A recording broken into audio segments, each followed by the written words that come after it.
Coming to you live from the Drew Estate and Gurkha Cigar Studios in the great state of New Hampshire. Welcome to the Spare Notes series with your hosts, Matt Tobacco, Pat Chamberlain, and William Cooper. Good evening, ladies and gentlemen. Welcome to another episode of the Smoke and Tobacco Show. I'm sorry, the Spare Notes series. I'm live in the Drew Estate Cigar Studio, as well as the Gurkha Cigar Studio, which you cannot see over there. This is another episode of Spare Notes. It's our pre-PCA show. So we're going to be talking about the upcoming trade show and kind of a lot of different things pertaining to that. And then we'll do our post show in a couple of weeks after that. So a good amount of stuff to cover tonight, but trying not to have a super long show, just because I have some time constraints. So we're going to try to cram a lot into this. But it's a Saturday night once again. We're back to back. Just because the next few weeks are going to be crazy, so I wanted to make sure we got this one in. But yeah, it's that time of the year, Coop. We're less than 2 weeks now. Doing the math. Yeah, less than 2 weeks. About less than 2 weeks. We technically, I guess Friday is when when things begin with opening day. So then the trade show will actually open Saturday. 2 weeks Saturday, yeah. So 2 weeks from today, I think, is the first floor day in the trade show. So it's happening. I can't believe it. It feels like forever since we were at a trade show, but I think that was because last year messed us up because we had July of 23, and then we had March of last year, and now we're like 13 months later. So we went from like a short turnaround to like longer than a year. So I feel like I haven't been at a trade show in forever. Yeah, you know what's interesting is this year I think PCA is actually, as an organization, has actually been the better part of dealing with the trade show this year. They've been really good to deal with, is what I'm going to say. So, you know, and I'm saying it because I believe I have a lot of confidence this show is going to go well. I was one of the doubters with New Orleans when it was announced. I remembered the decision when they announced in 22 that the trade show, or was it 23 rather, the trade show was going to be moving to the spring. Everyone clapped, right? And it was in Vegas. Yeah. And then they announced New Orleans, and nobody clapped, right? There was no applause. Yay, spring! We're gonna go to New Orleans. Oh. Right. I still think that they haven't thought that one through. I think that was I think they still should have kept it when it was. We'll have to see in the next few years if they get the bang for their buck from this, right? But last year everyone was like, well, it was a short turnaround time.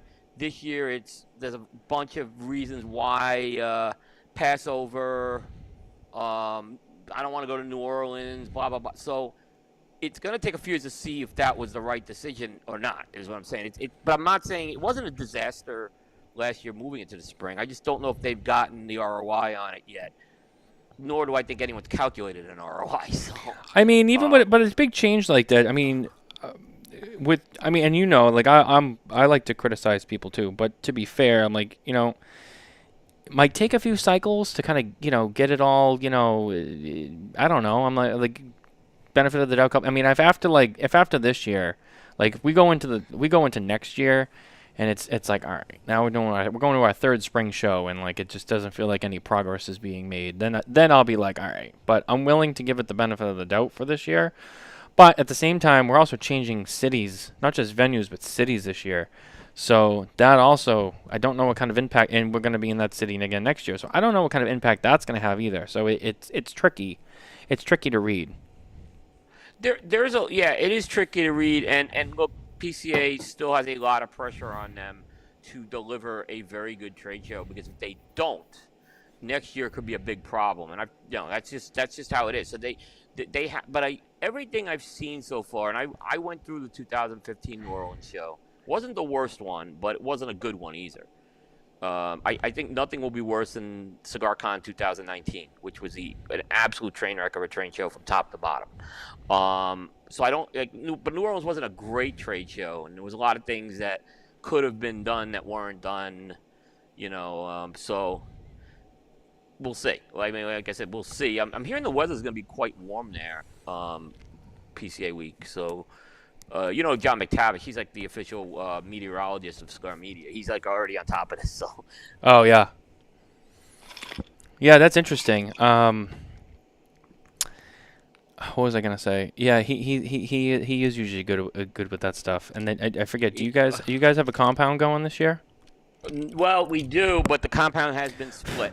So Developing Oh. Palates has their compound. We have our compound. It's we would love to jointly, like we've always done it. We just couldn't find a place. The teams have grown too big, so the compound ain't what it used to be. We don't really have as many gatherings there anymore because we had the whole COVID thing happen with 1 year, and now that it's a compressed time schedule. It's tougher to have people over because there is things we have to do at night. So whether it's a commitment somewhere or actually doing some post-show work. So it's not really like this hangout like it used to be anymore. So I tell people it's just not the same anymore. And I get it, but that's just the nature of the trade show changing. Mm-hmm. Yeah. Yeah. And the team's growing and things like that. So, and bigger team. And I think when you started, I had a 2-man team when I started. No, I think that was the first year we did the 4-man team when you came. In 21 Yes. was your first show? Yeah, so that was the first year we had the 4-man team. I go back to 2017. I was covering this trade show alone. And I'll never forget, I had an absolute flop with my coverage. It was a disaster. And I said I can no longer do this trade show alone. Either I don't cover it or I cover it, and that's when I had to start. I had left Stogie Geeks around that time, too, and that's when I started to build a new team after that because I just realized that there is no way. If I wanted to grow my trade show coverage, there was no way I could do it myself anymore. And when I said doing it myself, I just flopped beyond, I'm still embarrassed about my 2017 coverage. I still apologize to people on it. So, at the time, I only had one sponsor, which made it, and they weren't even mad at me, so. They didn't even notice. They said, but I noticed it, and now we do have sponsors. You have sponsors, and we have to make sure we deliver. We have to deliver good, timely coverage. We have a lot of areas we need to still work. We have areas we have to obviously fix, and I think we've made some improvements. Last year, I thought we were really good. So, but yeah, it was hard on me originally. I can tell you that. Yeah. That's the thing, yeah. And I've had tricky shows too. I've had shows that that didn't go well, and I remember one. I remember the one where yeah, that you ran show. at the Matt booth.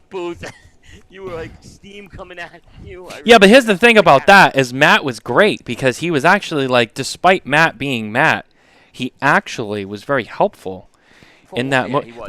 Let me tell you guys something. As goofy as Matt is, when shit goes down, that whole Boofy thing, gone. He's like, what do you need? What can I do? And it's like, yeah, he is a real G. He is.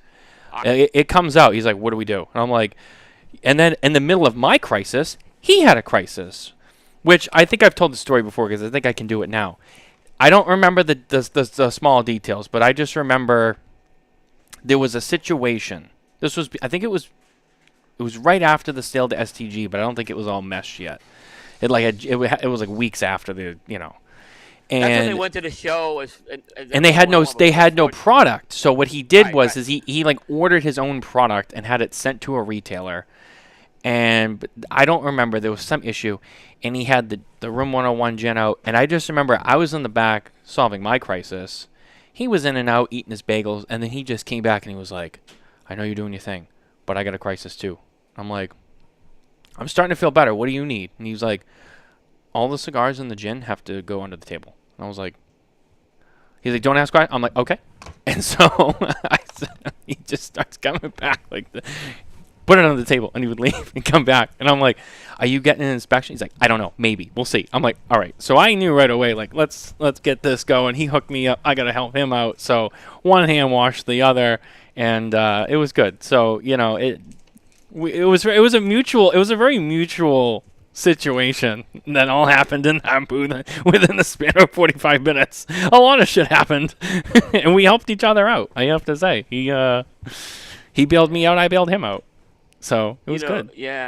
I had a Matt Booth moment. I want to say this is like I was still covering the show myself, so this may have been 2014 or so, and he was still with Davidoff at the time, and someone stole some stuff from him out of the booth. Oh, I heard about that. With him. Yeah, I get to the booth with him, and Matt is unhinged. Okay, so again, this is not Matt goof, fun love. Matt is pissed. He's really unhinged. I say, Matt, come with me, and I walked him off the floor for about a half hour. Just kind of got his head calmed, and and I think he calmed down after that. But yeah, he was unhinged. A lot of people say, my relationship with Matt, it is a very good one, and that's one I think we've talked about it many times. So, so it does happen. The trade show sometimes brings out the worst of people, unfortunately, and I've seen that happen a lot, including myself. So, I remember when you were you ran in the back, and there was that stripper pole. Was it the stripper pole was in the back? That was the stripper pole here, yeah. You had to go fix, and you went back to fix your camera, actually. I'm like, holy cow. And I think that was the year Nicole got sick, right? It was. Well, that's why, because I was all alone. I was all alone, and I was like, I don't have any backup here, and things weren't shooting, and I was like, all right, I'm all alone. I got to figure this out because I'm losing time. So it was, but again, the thing with that is like those are the situations where you learn the most. Yeah, you do. You learn a lot under pressure. And you learn, and those are the things you learn for the future. And so, all the, and again, the very basic, lessons of life you learn from your mistakes. And I've made a lot of mistakes so far. I'm sure there's plenty of people out there who would probably love to talk about it. But the reality is I learned from those mistakes, and then things seem to go better, in the future. So that was one of those moments where I'll never forget that show. I'll never forget that day. And so many things run better here now because of that moment. Contingency plan is number one. Contingency plan. Yeah, we had an incident one year where it was Ben's first year, and he could not find one of the SD cards. With our video on it, right? I've been there too. Well. And lucky we did. We actually, the person in the house found it. We were renting. We got it back. But what it did is we had to completely say, you know what? Our processes are broken because we were exposed with backups. And so we fixed all that stuff. Now we have backups and routines that we do. And that's kind of going back to the night thing. We have to go do that stuff. And, it's just stuff we have to do whether we like it or not. We may not be able to hang out at your cocktail reception. If we're not going, it's not because we don't want to, but we have things going on like that. If we don't back our stuff down, and God forbid we lose the card or it malfunctions, it's then we're letting a lot of people down. We don't want that to happen. So well, this year, well, I was gonna say this year I am only gonna be a 2-man team, not by choice. Which I'm never gonna do again. Any opportunity to avoid it, I'm never doing that again. Because this year was another lesson of and luckily I had notice, but I was reminded of the 2023 show this year when we found out our daughter was having surgery. Now Nicole can't go. Oh, I had to scramble and find someone to go, and luckily Boy Wonder will be with me. But it's these are the situations where Boy Wonder's now done a couple of trade shows. He knows he has now. He is now. Why is this unbuttoned so low? I feel like a Guido on the beach in Miami in the 80s. Yeah. You'll be fine with Mitchell. Like I said, he's experienced now. Like when you get into it by your third trade show, now you're usually. I see it with guys. Usually it's that year 3 is when things start to click. So, and he was good. He's been good the first 2 years. It's not a knock on, but now he's got those battle scars, so to speak. Mitchell and I had a pre-show discussion today. We discussed our battle plan and kind of some strategy, and we're on the same page. He's ready to go. He's got all his stuff ready to go. I said to him, "You've done this. You know what you're doing." He's like, "Yep." So we have a few situations where there's multiple timed events on the floor. For example, and we'll get into this as part of the discussion, but a couple of things to note: Placencia and Dupont are both unveiling products on Saturday at 4 p.m. in their booths. Yeah, we're gonna have to split. We're gonna have to split. Yeah, So I we said have to the same Mitchell, issue. I said, I got to be at Dupont because I had already gotten that notice. I said, Placencia came in after. You got to go over there. So he's going to be at Placencia. I'm going to be at Dupont for those unveilings. And then it's like, all right, those are done. We'll regroup and we'll keep going. But there's a couple of after hours things that might happen. And I'm like, you know, if they do and we're invited and which we probably will be, I'm like, you know, maybe I go to one, you go to another. I don't, you know, we'll have to divide and conquer. We'll feel it out as you know, in the moment too, as time goes on. So, but yeah, those are the things, and those are things you learn. And you know, we not trying to get too ahead of myself, Coop. Sorry. No. But the other thing, we you know, I've trying to think of how I want to say this because I want to say it the right way. But I've heard people who, you know, are going to be attending the show for the first time, and you know, looking for advice on how to cover it. And I'm like, one, you probably should have that figured out before you get there. But two, again, even one of those things is you're going to learn a lot your first few shows, and that's really when you're going to learn your biggest lessons because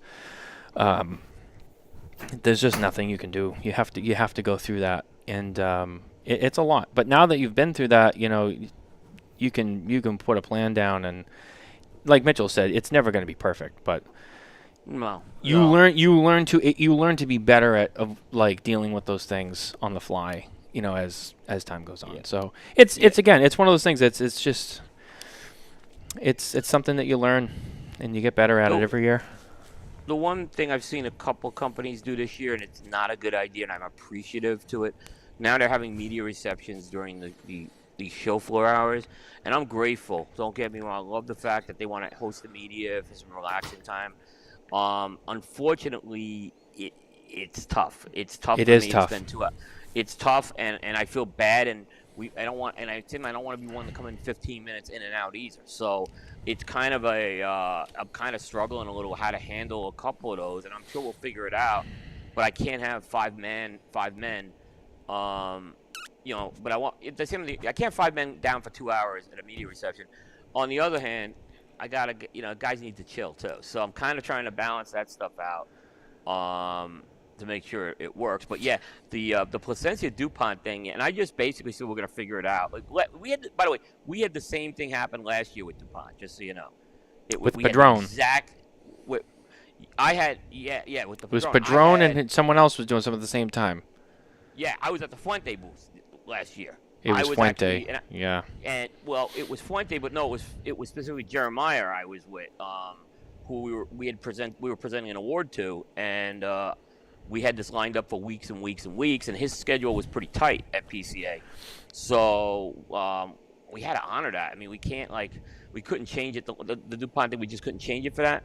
So we split. We just split. The guys who really didn't know, Aaron Nielsen covered that for us last year. I remember because Aaron was with me. He was next to me while I was. Yeah.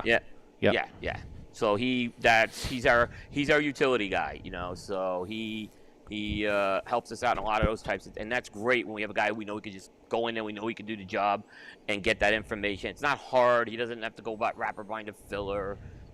You know, I said, get the pictures. I call Les afterwards and ask the questions. You know, so we're gonna see Les in the booth the next day anyway, so we can fill in the blanks at that point. You know, and we didn't even have to. He did a good enough job. So yeah, it's getting that condensed show.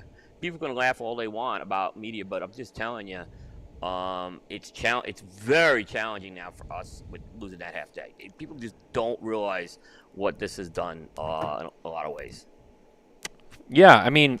And the one thing about the Placencia Dupont thing, as much as like, it's not the worst thing in the world because again we can divide and conquer. But the big release. This is 2 big releases they got. They are 2 big releases. I actually know what the Placencia thing is. So yeah. But I will say they're at 4 o'clock, so it is towards the end of the day. So I mean, it's not like had it been at like 12, I'd be like, oof, right in the middle. But it's at the end of the day, so at the end of the, you know, it's like, well, we'll end the day, like, we'll do this, and then if there's any time left, you know, maybe we follow up with somebody. But at least it's towards the end of the day, because it's 5 o'clock, right? Or is it 6 this year? It's 6, but it is 6? But the last day is not 5 anymore, it's 4. So the last day is at 4, but the other 2 days it's 6 p.m. Yeah. Oh, okay. Yeah. I forgot about that. But- So I mean, so you all right, yeah, there's like a little bit of time. So, and I say this in kindness. I actually hope Carlito is on Carlito time, right? So I can get the Placencia. If I go to Placencia or whoever goes to Placencia, they can get done and go over to that. So I'm actually hoping that Carlito time Yeah. to time.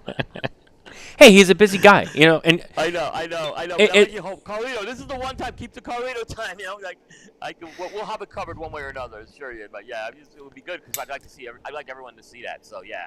you know the one thing you have to, you know, I got to give the guy credit. He look. In fairness to him, he's got a lot of places he's got to be. Oh I my get goodness. it, He can't but work. He can't work 10 he feet. will show up. He will. You know, he might not get there Oh, he'll right be- on the dot, but he will be there. That's the thing. He doesn't like blow you off. He will be there. That's the thing. But him to walk from like, he gets stopped, and Carlito's a people person. He's not going to blow anybody off. No, and that's he what- won't. Literally, if he has to go, if it's a 2-minute walk to the booth, right? It's going to take him 15 minutes. There's certain guys on the trade show floor that happens to, so it's understandable in this way. So, but I do hope Carlito time comes in. So, Here's the problem, though.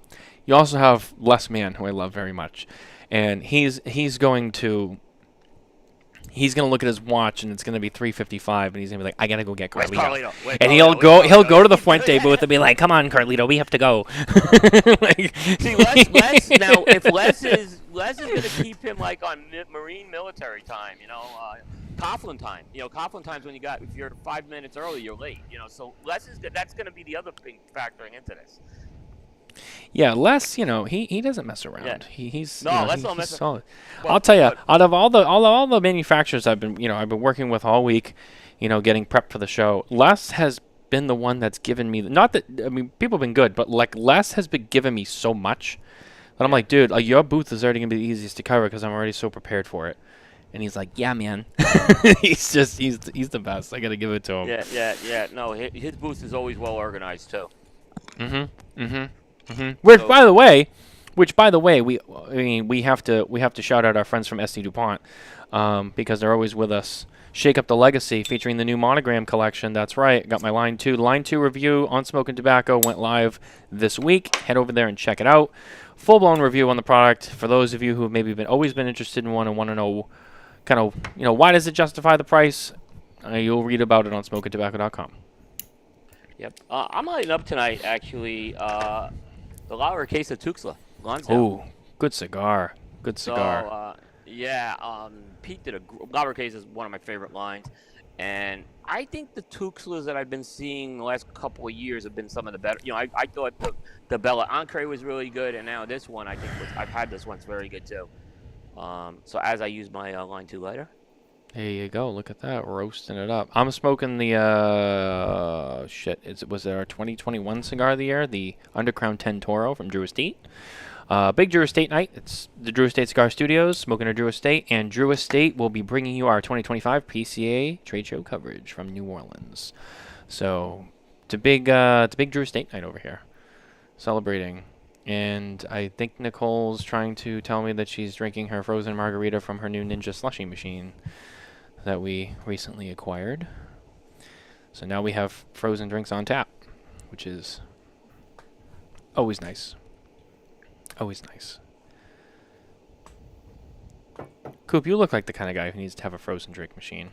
You tell Lisa she's got to buy a Ninja Slushy. You look like the kind of guy, you need to come home and, well, you work from home, but you need, at the end of the day, you need to, like, Lisa, throw some Bahama Mama in there and, like, I need to chill out. Bahama Mama? Is that a Bahama thing? Mama. That's a rum drink, yeah. A rum punch, Bahama Is it Mama. vodka? Yeah, that's a thing. Pat, what are you smoking? Hold on, I'm looking at Bahama Mama. I'm smoking an Opus. Oh. 4-line Opus Robusto. That almost went down. Oh, and we lost Coop. He got up and left. Where did he go? This is Bahama Mama. Emergency plug. Emergency plug. Was your laptop about to die? Yeah, the power strip was off. Yes. Uh-oh. So yeah, it's fine. It wasn't to the point where it was gonna go off. So. Mitchell said But Coop wait, needs I a got- Diet Coke slushie, which actually in the manual they advertise frozen soda, like frozen Cokes. Oh, really? I gotta check that out. Oh! So Mitchell says frozen Coke slushie, and now Coop's like, oh, actually, I changed Well, I my mean, tune. well, if you could do a Diet Coke one, I didn't think of that. Yeah. No, you can. You should have thought. Boy Wonder thought of that. You didn't. Boy Wonder. That's right. Boy Wonder. There's Mitchell. He's ready to go. Coop needs a Diet Coke slushie. Yeah, they actually advertise Coke slushie. You can do that. The only thing I will tell you, it needs sugar to freeze. So if you That's do the problem. I gotta lay off a lot of the sugar. Yeah. so Diet Coke might work okay, but you have to be careful because if it doesn't have enough sugar, it won't freeze enough, or like it won't get thick enough. They actually tell you like, oh, like if it's this, you got to add sugar, or like if it's this, you got to like add water. So like there's like a little bit of a ratio to it. It's the new thing that all the girls are into, so it's all over the place. And so of course Nicole was wanting one forever, and I finally was like, you know what, we're just gonna do this. But you actually, there's a lot of different things. You can make milkshakes with it. You can make fraps. You can make frozen soda, frozen cocktails. There's a setting for if you're using alcohol, there is a setting for that because it has to go even colder to compensate for the alcohol. Which a lot of people said, make it plain and then add the booze after, just because it gets colder and it's easier. So there's different things you do, but it's a cool little machine. Can it make what is that thing called that Dunks does? It's like the Oh, the it's like Coolada? that- Yeah. Well, essentially, yeah. I mean, yeah, pretty much. Yeah, you can do that too. She made frappuccinos in it last weekend. That would be fun. Yeah, she made frozen like little like the Starbucks frappuccino. She pretty much made the same thing. Yeah. So yeah, you can do that too. It's a cool little machine. All of our kitchen appliances are Ninja now. We got the Ninja Creamy. We have We the got coffee the- machine. We have the one. It's a drip, but it also does the Nespresso capsules. Yes. Yeah. Yep, we have that one too. We have the Ninja Creamy. We got the Ninja Coffee. We got the Ninja Slushy. We have the Ninja Blender. The only thing we don't have is the Ninja Air Fryer, which we have an air fryer, but now Nicole's like, we gotta get the Ninja. It's got the 2 bays. You can do 2 different things. So we get that. We have the whole set. So I tell you, this Ninja thing. I mean, people love them. I don't know. This is like the new thing now. I think that's when I realized I was getting old. You know, was when I was excited for kitchen appliances. I'm like, this is the shit you hear when you're a kid. Like someday when you're like, huh? I'm like, that's no joke. Like I'm like, ooh, we got a new kitchen appliance. I am not. No, not me. The coffee machine's it. In fact, Abe just was telling me about a coffee machine. It's like $1,400, and I may actually get it. It's that good. Is it because it's like a true espresso? Like, I know like true espresso machines are Yeah, and expensive. it's commercial grade too. That makes sense but- though. Yeah. Yeah. I want to say it may even be more than that. Yeah, but it's not cheap. You know, I love coffee. Like I like Keurig is like BS. The only capsule coffee machine I actually enjoyed was the full size Nespresso, the round ones. That made really good capsule coffee. Keurigs, I've just never like it's just never been right. I've always found it to be too watered down. It's not the same. Not hot. It doesn't get hot enough. Doesn't get hot enough. There's something about like fresh drip. Yeah. You can't beat it. But when you pack, you do the whole like you pack the thing to do the espresso. I mean that's something in itself too. Because I mean you're doing it like the right way, and it tastes phenomenal.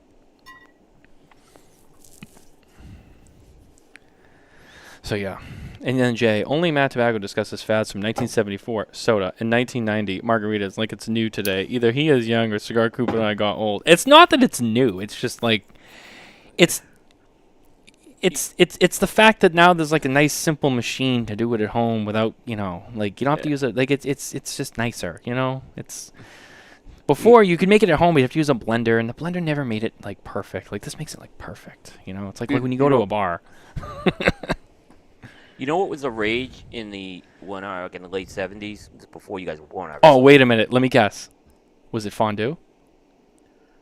Fondue was a little earlier, but that was mid 70s. Definitely was fondue. Oh, okay. Late 70s, it became peanut butter machines, everyone was coming out with peanut butter machines. Really? I didn't know that was a thing. You put peanuts in it, yeah, and they still have them, but they're not like as in vogue as they were in the late 70s. But yeah, and you mentioned the fondue pots were big, like I want to say 1975-ish or so. The peanut butter machines came around 1978-ish or so. I was gonna say I feel like I feel like it was the 70s when like everyone got fondue. It was like, oh, this is a new thing. Yeah. It was, and the other thing was the hibachi grills were big in the 70s. They were Is that when Benihana like kind of started to get?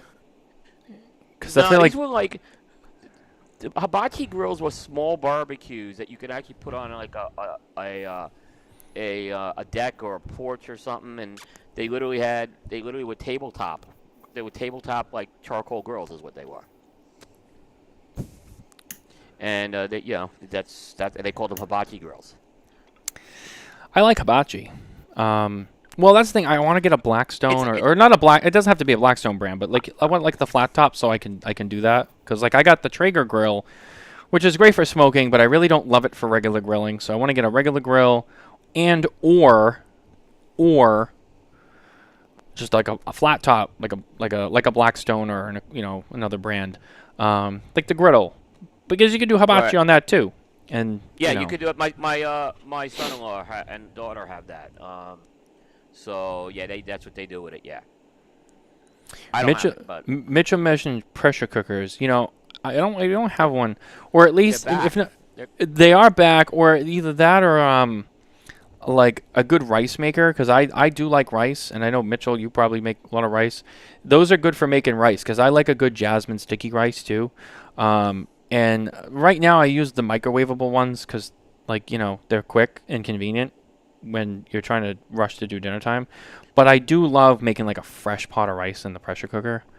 It is different, and if you know how to do it, you rinse the rice, and it's whew. Yeah. That's a good call, Mitchell. How do we start talking about kitchen appliances now? because you brought it up somehow. I know. Well, because Nicole came down with her slushy, and I thought of it. Yeah. But I mean, hey, this is what old people do. I guess I'm getting old. I know you don't agree with that, but I'm getting ready for it. I'm entering. The next stop on this train is 40. I'm past 30, so then it's 40, and it's maybe it's not old, but I mean, train has left the station. You're not getting young, so I'm on my way. Getting a head start. Getting a head start on middle-aged excitements. Trying to prep myself so I don't go through that shock of like shit. Couple years it's gonna be taking baby aspirin for blood pressure. I don't know what year that starts. Maybe it's 55. I don't know. We'll see.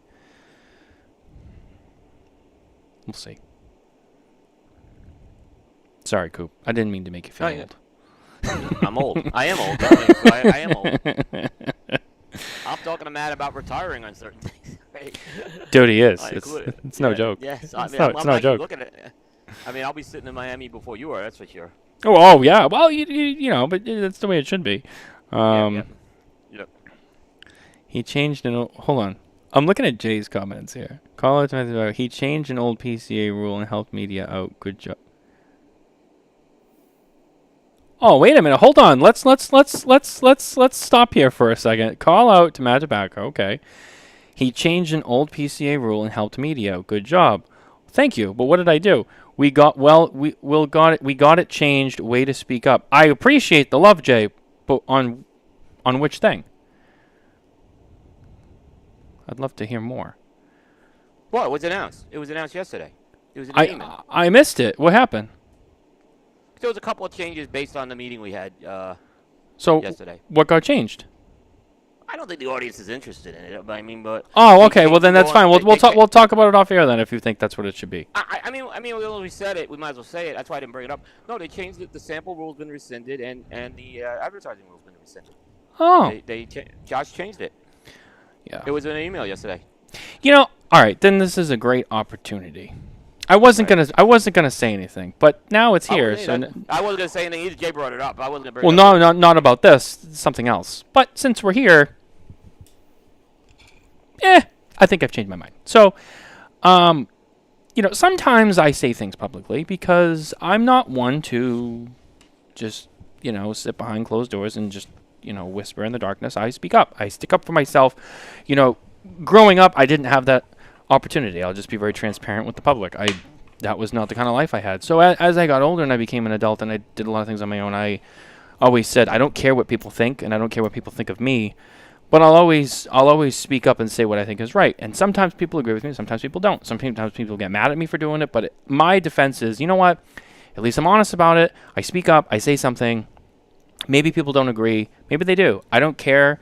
Because to me, I'm being true and honest. And, I say things that I see or I dislike, about the industry or whatever. And, look, I'm not going to pat myself on the back, but, it just feels good to know that while I hear hate and negative feedback from that sometimes, it actually works out. I spoke up. I did what I thought was the right thing, and something came of that. So I just, I'd like to take a second to say that because, I heard a lot of shit this week, but, Well, that was just saying. Matt, I think you're talking two different things. Yeah, I think you're mixing two different things up. This was a meeting we had, and it was basically a meeting that was just to meet with the media. And oh no, I know. I just mean in general, though. Like I just spoke up.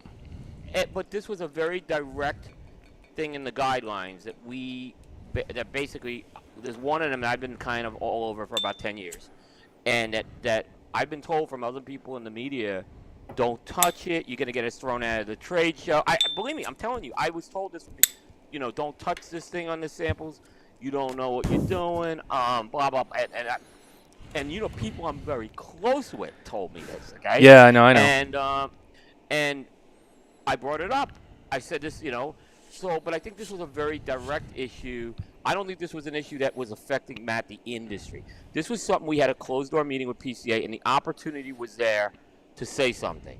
I said something, and you kind of brought up a follow-up thing afterwards.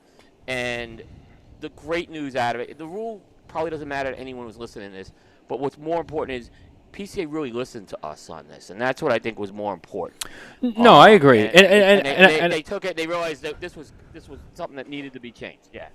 Well, all I meant by that was, specifically on the, yes, I agree with you. I just mean in the general sense of even in that situation though, like sometimes people just don't even in that opportunity, they don't take it, they don't speak up. But it's like, you have to, and whether it's that situation or another situation, you got to be honest with people. You got to. There are about 4 or 5 other things that were brought up in that meeting, and I'm not following up on it with this. I'm just saying. So yeah, that they have some people could do their own agenda with that. There's some things they need, but this was one that I've kind of been doing for about 10 years, the samples thing, and I was like, this has got to go. And I don't think I was argumentative about it. I just no. said, guys, what are we doing here, basically? And I said, here's the reasons why. And then you brought up the point on the sponsored thing. Here are the reasons why. And look, first of all, it doesn't open the door other than for us to still be professional. But what it did show is that it's finally, that we're going to be treated as professionals back, which I thought was a good thing on it. I agree, and I just want to say, I appreciate everyone at the PCA who, they take the feedback and they do something with it. I think they absolutely did something about it. It wasn't like they confronted us. And you know what? Even if they had come back to me, maybe not on the sample issue, I don't think I ever would let down on that, but at least I know that they'll take my feedback, and they may not always come back with the answer I want, right? But sure. At least I know they'll take it. No, I mean it is nice to know that they took it seriously, and we appreciate that, because it's Yep. It is. It's nice. Yep. It's nice to hear that. So because it's hopeful that other things will change over time. Not that there's a lot of bad things, but just in the general sense, like in the future, things come up and we can share it. And It will. Yeah. So it's good. It's good. Like I said, that's why I said I feel good about the organization that's running this ship. And I have a lot of confidence in them to put on a good show. That's why I'm not worried about that. If there's other things I'm concerned about, but they're not related to how PCA's administering the show. Yeah, I think I know what you mean. It's a little bit more external, where like if those things don't go well, yeah, it's going to be hard to just stick them on the sword for it, So yeah, you can't. I mean, if PCA lays an egg, let's say with the comedy roast, then I don't think they will, but. Actually, I don't know. I've seen that get up before, and I don't know. I think it's going to be good, if I'm being honest, because United All right, but I'm sponsoring just it, and saying it's something that they did before, and I'm like, I don't know. I've seen that one before myself. That one was pretty good. But if it's not, what I'm saying is, it's not gonna affect me really one way or another. So Oh no, I know. I'm just saying. yeah, You should be Yeah. excited because if it goes the way when I saw it, it was pretty good. I actually think I have a conflict. Unfortunately, I don't know how we're gonna handle that one either. If someone's gonna go to it. Yeah, I don't know. If you can see it, I think it's gonna be good. And it's all a Yeah. lot of it's the same people that when I saw it. Like, I didn't know that. I didn't know. Like, I mean, these are all good guys, but like, I never realized just how funny like Nick Perdomo and Steve Saka and Rocky Patel. Like, I didn't realize how funny those guys actually can be. Then they. Let me tell you, those shock. They got some comedy in there. It's pretty good. Some of these jokes these guys got. I mean, I was like, damn. The best thing that PCA did a couple years ago, and this was really started with Scott. So we gotta go. Is Yeah. they stopped bringing in these external people, right? That they were paying, like writing a big check to, and like The keynote speakers and stuff? How to do Yeah. better sales. They bring in keynote speakers, which no one was interested in. There were a couple they've had that are good, but a lot of duds. And they went to basically say, we have a very unique industry where there's a lot of personalities, and the people attending the show really want to see these personalities in action. So that's when they started doing like you remember they had the panel, the blending panel a couple years ago, the Carlito Fuente Friday thing. He did with Jose. Jose, yeah, that's Yeah, that was Fuente good. Friday. That was good. But that changed it. That's where they said, well, why are we writing these checks where people are not really interested? And look, no one wants to go to like a convention and see a 40-minute presentation on point-of-sale systems. I mean, I think there's a time and place for that, but not at a convention. People want to smoke, they want to learn, and they want to have fun. They want to learn, but they don't want to learn like they want something where they can have fun, And like I said, Nick Malone could put on a PowerPoint remember he actually put a PowerPoint on. And Yeah. Not one I thought it was gonna be a disaster when I see him with the book. Oh, this ain't gonna go good, right? He's got And not PowerPoint. Here one we go. person- I did. People will be leaving the room. Not one person left the room, and that's because the respect and the personalities in this industry are second to none there. I will say So, that one was good. The Fuente one was good, obviously. Toscano did one with Cappellini. He did a tasting pairing thing or something. That one was, which I know he does a great job with that. So that was, and I'm like, yeah, like this is like the kind of stuff people, because it's not dry. It's interactive. It's people you already know. It's like, yeah, I agree. I think it's been successful. I hope they keep doing that. It is. It's great. They brought in one year Rudy Giuliani. Now I've heard about it. And I thought it was, I give the PCA a lot of, they actually did this before Scott Pierce. And I give the PCA a lot of credit for making him getting him out there. I thought it was terrible, right? And because he actually ended up just giving a political speech, right?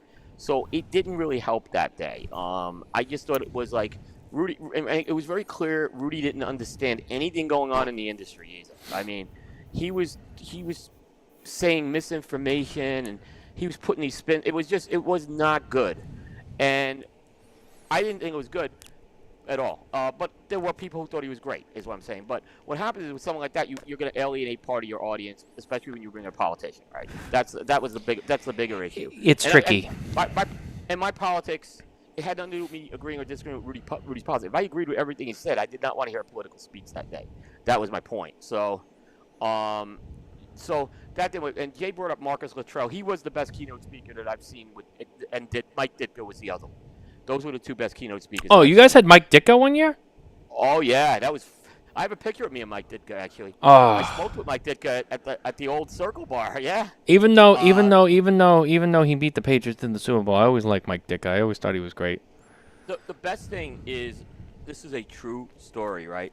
So Dylan Austin invited me to kind of have a cigar with them, and it was really nice, right? And I had just reviewed the Ditka cigar, right? And he shows Ditka to my rating. It was like 91, and Ditka's like great. And afterwards, he turns to me. I'll never forget this. And I don't remember what I was smoking. I think I was smoking a Davidoff like Nicaragua, right? He goes, I'm going to tell you something.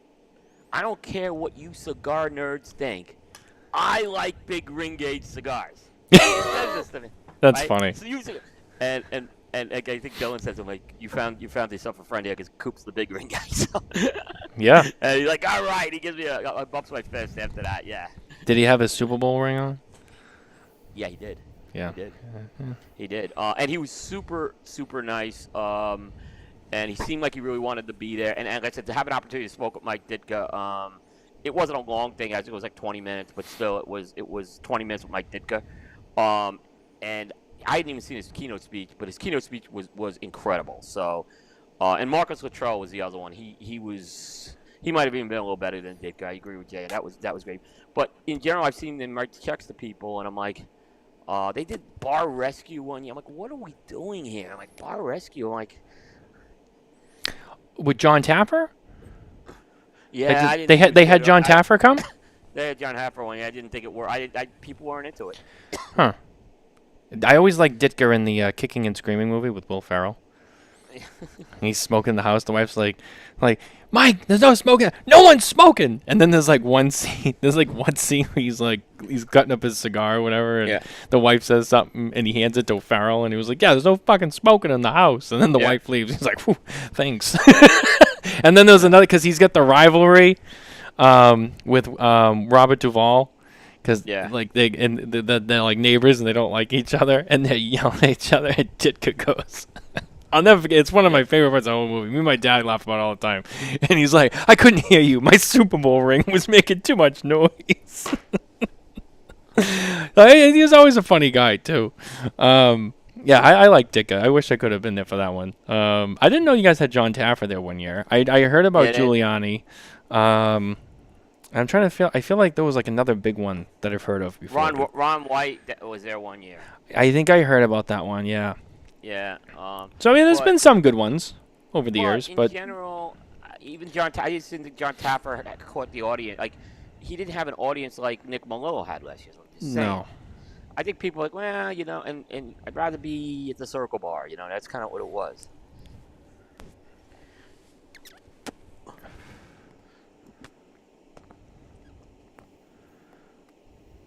Sorry, I was just checking on something.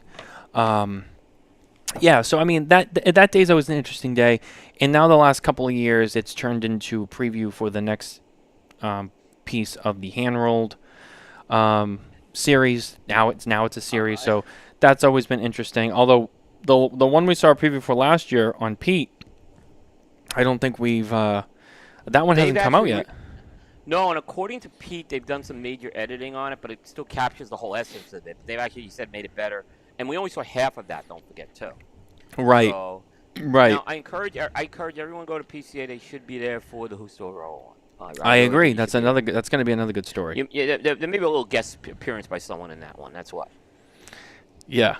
I think I hope. I don't know if it'll be a minute. I don't know if it'll be a minute, or I don't know if it'll be an hour. I don't think it'll be an hour.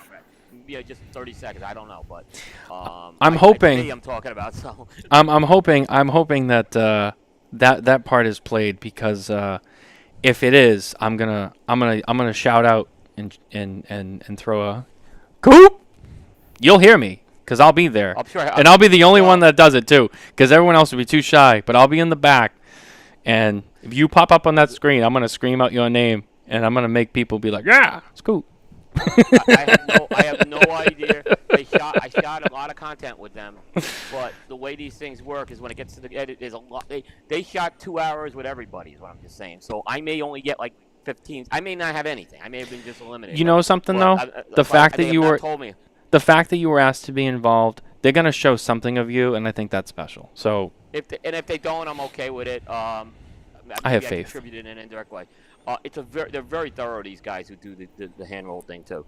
I actually was interviewed for some Pete stuff, but it didn't make the cut that they showed, because I did the interview about 2.5 weeks before PCA, so there wasn't any time to. That may be in the second half. That second half that hasn't been shown. Have you heard any update on when we might actually still see that one, or is it still kind of TBD? Pete told me soon. Pete, I saw him at the Great Smoke. He says it's going to be pretty soon. Okay. So, because I'd love to see that one too. All of them have been great. Pete's been I think everyone would say that what was called a rough cut for Pete was the best one. I think everyone would agree that was the best, and they're getting better. These guys are doing it. So, but that was really good. Newman was excellent, and then the whole hand roll one was excellent as well. Yeah, I mean, and they're all free to watch, right? They're all going to be on YouTube. Yeah, if you go to Cigar Coop, we have on the sidebar link. You can always access the full movie from there. And I think that YouTube page also has the J.C. Newman link on there. So, so you can always go there and watch it for free. It really was the best cigar document. I've seen 2 great cigar documentaries in my life. Hand Rolled and History Channel did Modern Marvels on Fuente, which was that one's been buried in the archives for years. And I recently saw it, and it's one of the best. That's a great documentary, by the way. I didn't even know about that one. History Channel did it. Oh yeah, it's basically it's not on Fuente. But Fuente's prominently featured. They use their but it talks. It's about tobacco, and they talk about the difference between the cigarette industry and the premium cigar industry, and they really do a good job at differentiating the two. And then Carlito is he's the name that's talking through the premium piece. So, it was really well done, that documentary. And this was about 18 years ago. It was on a long time ago. I'll have to find it. Jay added something in it. He said a big thing I like about the OG hand rolled was having Peter Weller. I forgot, but yeah, he as the narrator. He was pretty good in that. I like that. Good job. Good, yeah. Yeah. I like he had like the right voice for it, and it made it feel complete. I agree. Yeah. Yeah, and what was interesting is what came out of that was they realized they couldn't get everything. And I think that's what started the docuseries thing. And this is the 3rd installment, Julio Aroa, who wasn't in the first one. And I think the next one, if I'm not mistaken, is on retailers, actually. So I believe that's the next one. I could be wrong. On retailers. Yeah. I think that's important, too, to show, the retail aspect of, what makes a cigar shop special. I think that would be very good. I think that would be very good to do that. I think that is something that needs to be shown because, all the time, you hear about, cigar shops and, like, smoking things and, no smoking in cities and states. And people need to understand, like, a cigar shop is a destination that's for this, and why is it unique? And, yes, that is a story that needs to be shared for people. I mean, that's why I think hand roll is so great because I think it's good for people who don't know about cigars to understand it.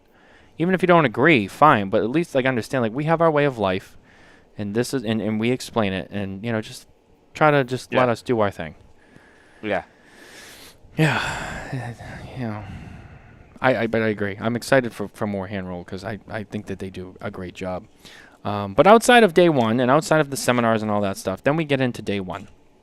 And historically, day one has always been the craziest day. It's the gates open, everybody rushes in, everybody kind of figures out where everyone is, checks in with everybody, and then it's like Sunday is a little bit more dialed down, but it's more productive because I think everyone kind of knows what they got to do. And then Monday, anyone who didn't stay for the whole thing is gone. And then most everyone else has kind of done the bulk of their buying and what they need to do. So Monday has historically been the least hectic, I think. Sometimes it's a little more hectic for people like us because we're trying to get caught up on whatever we've missed before the show's over. But I find Monday is usually easier to navigate the floor. It's a little bit more relaxed. It's a little more calm. But Saturday is, Well, yes, I agree, but it's also challenging on Monday or that Thursday because some companies leave. Like some of their principals leave. And some companies even shut down.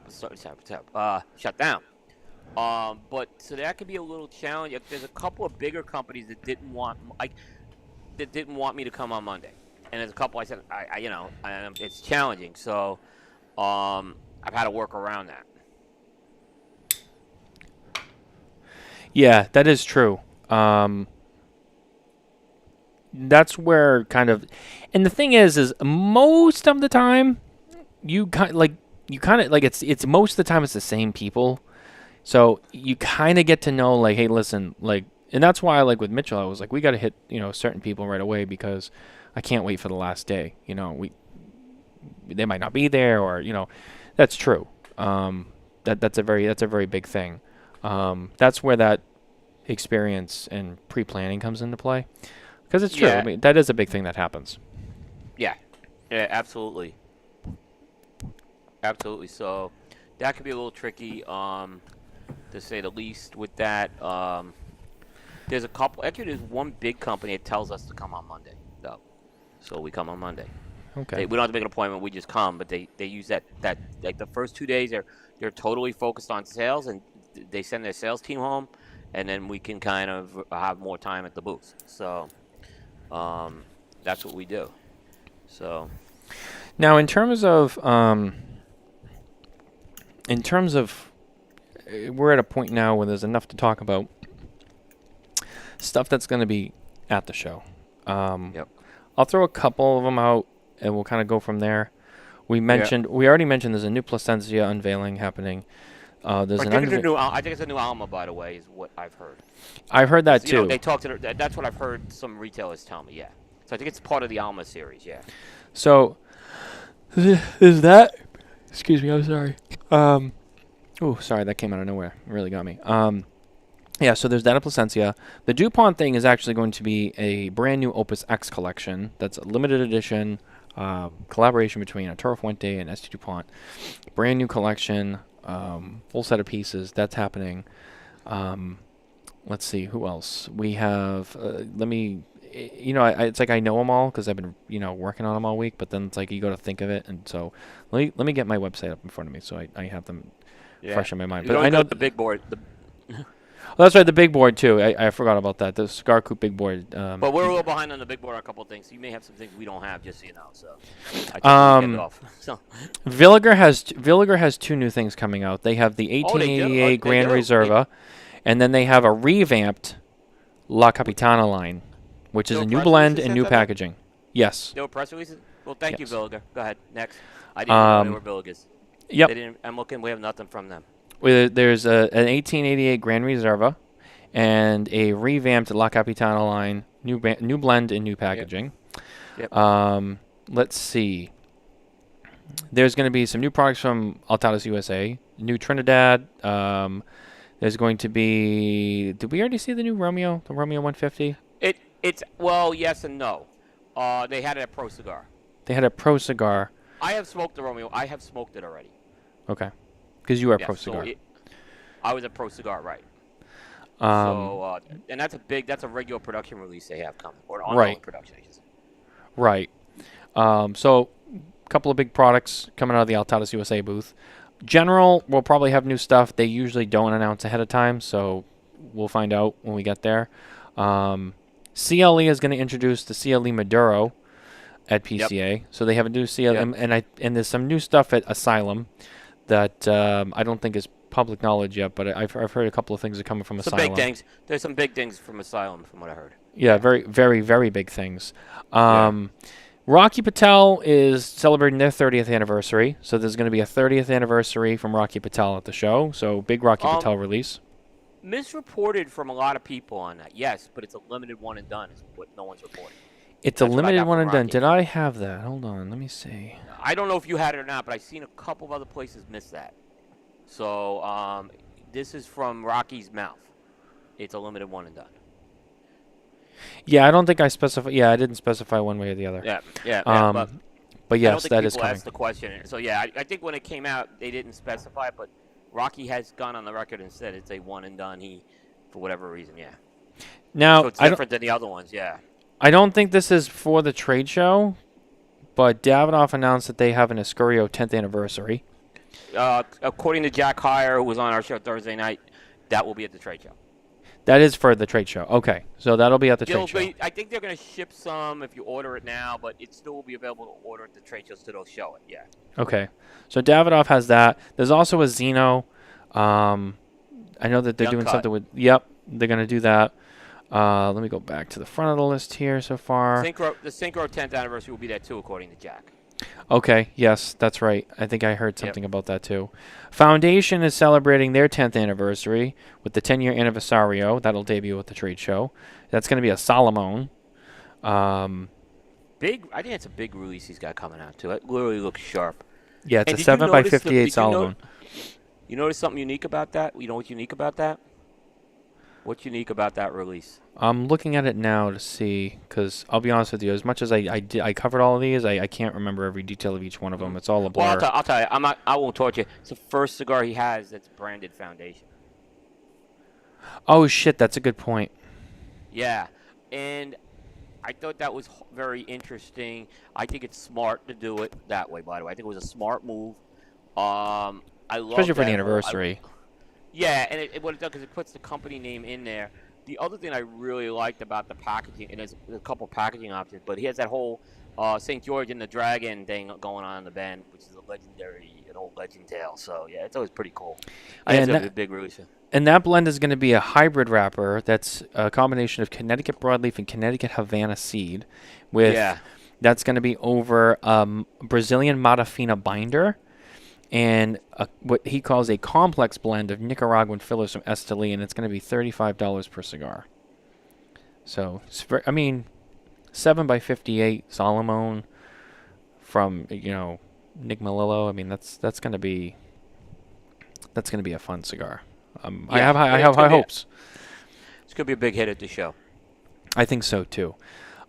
Steve has... Let's talk about Dunbarton Tobacco and Trust. Steve has a myriad of products that will be at the show. One of the things, and I'm going to say this on wax again, it's written on the article, but I'm going to say it publicly, too. William Cooper made a correction to an announcement we made regarding one of the Saka cigars. So Steve has teased, but not really fully disclosed, that there's going to be the Sin Compromiso Word of Saka. And that He did fully disclose it. He just forgot he did. Well, yeah, you know what I mean. So, yeah. The Word of Saka will be at the show, and according to Coop, you said he commented on one of your shows saying that this is actually going to be in a sampler. This is not going to be a standalone release. It's in the deep. He has a cigar sample called the Deep Cut Sampler. Yeah. And not only did I catch this, Chris Duque caught it as well. Yuri Duque, and he pointed out, like, Steve, you already let the cat out of the bag on this. So, Steve tried teasing it, saying, "Wow, you guys are not gonna like the way I'm distributing it. I'm evil. I'm diabolical." I'm like, dude, you said it. I mean, what do you mean? You said it. Chris called him out too. You said it was in that sampler. So, meanwhile, everyone's like, "Take my money." He's getting all the take my monies anyway. So I'm like, what's diabolical? Everyone wants your money for the sampler. But no, he revealed that. I'm not trying. And then he tried to redact it, which was funny too. Oh, it's out there now. You can't take it back. No, the screenshots. Chris Duque already had screenshots, by the way, of it. So.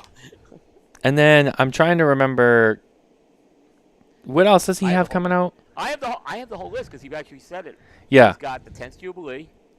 He's Right. got two samplers, the Deep Cut and the Essential. Yeah. He's got the new size to Meat Carita, the Gorilla Gordo. He's got the Red Meat Lovers Fatanga. If you want to count Solita Red, that's kind of already come out. It's already out, but yeah. He said a Silver Star 2025 Holiday Blend. Yeah. He's bringing back the Todos Los Dias in the Archive series, the Double Wide. Nice. And there's an Umbagog Bronzeback Robusto. That I heard too. The only one that I don't remember is the Todos Los Dias. But as you said them all, I'm like, yeah, that's right.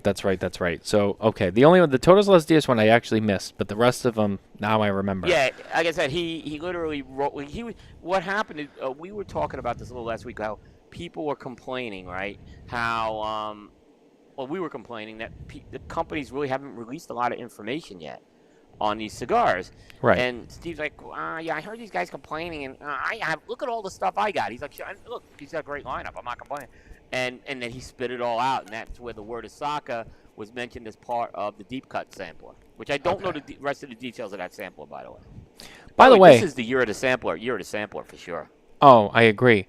Remind me, because Aganorsa Leaf is next, so don't let me forget that part. But I want to pivot for a second, because I want to make a comment about Steve. Someone posted a picture with him in the last, 2 days or so. And I haven't seen Steve in a while, but I saw that, and I was like, is that Steve? He looks friggin' great. Yeah, he lost looks some weight. Good for him. great. Good Yeah, for him. he's Him looking and Abe good. lost weight. Yeah.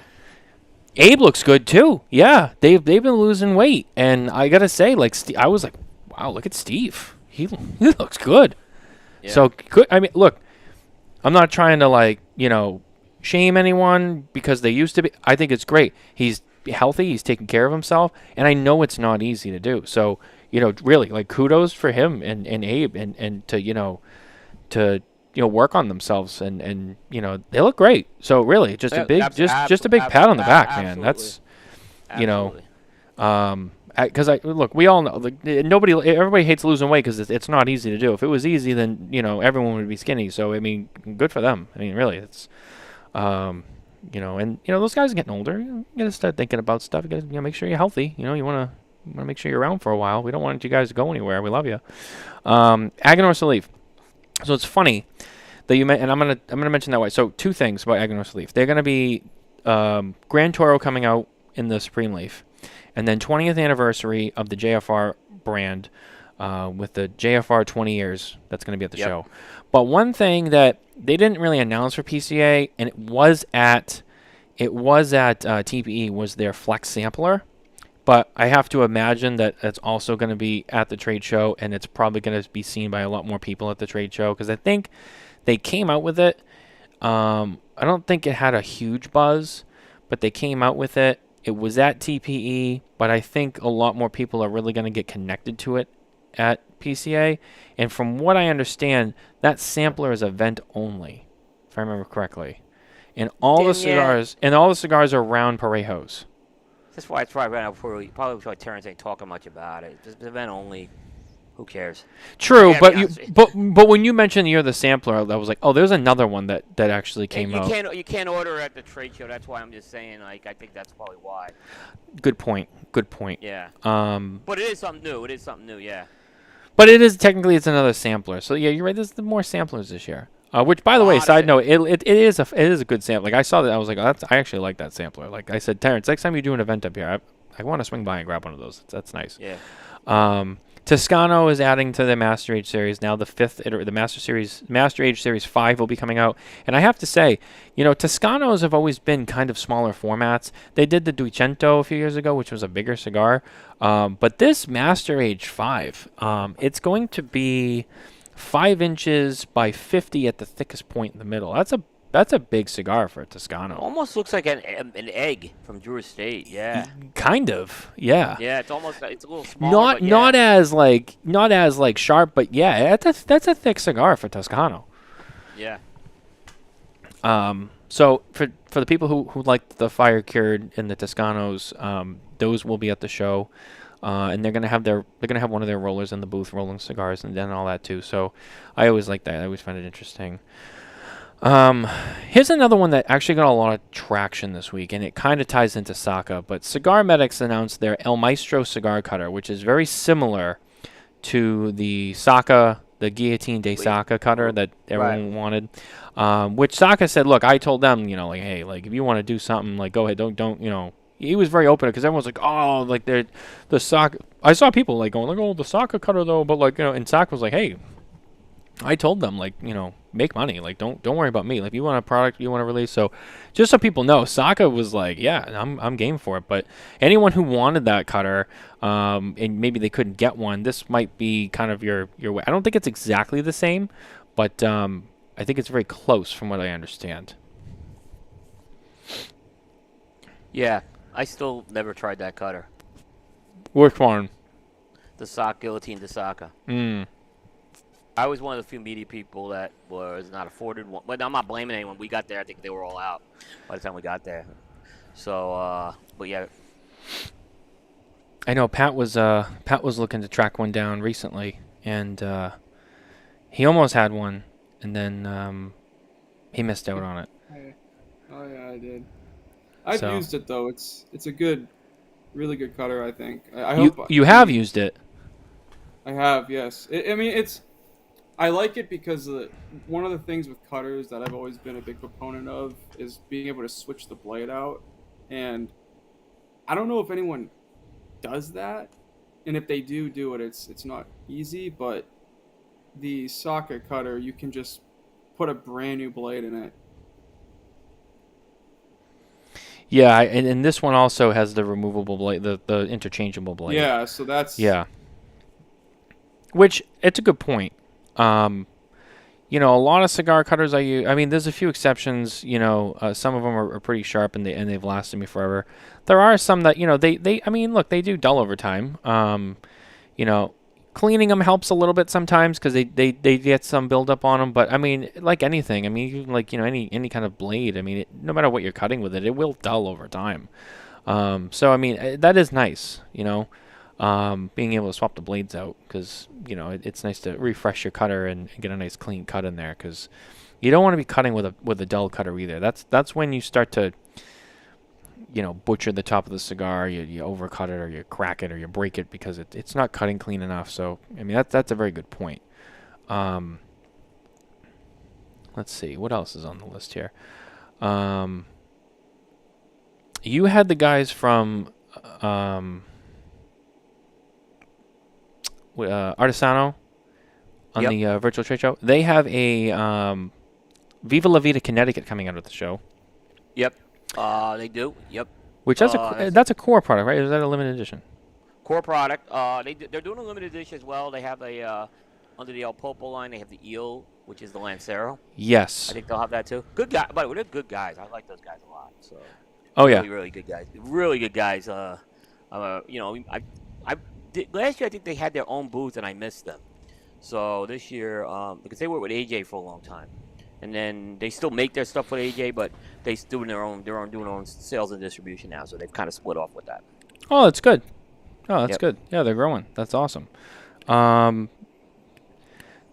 Let's see. I'm trying to look at trade show specifically. That's not trade show specifically. Did you see the not to bring him up again this week, but El Septimo's humidor that's going to be there?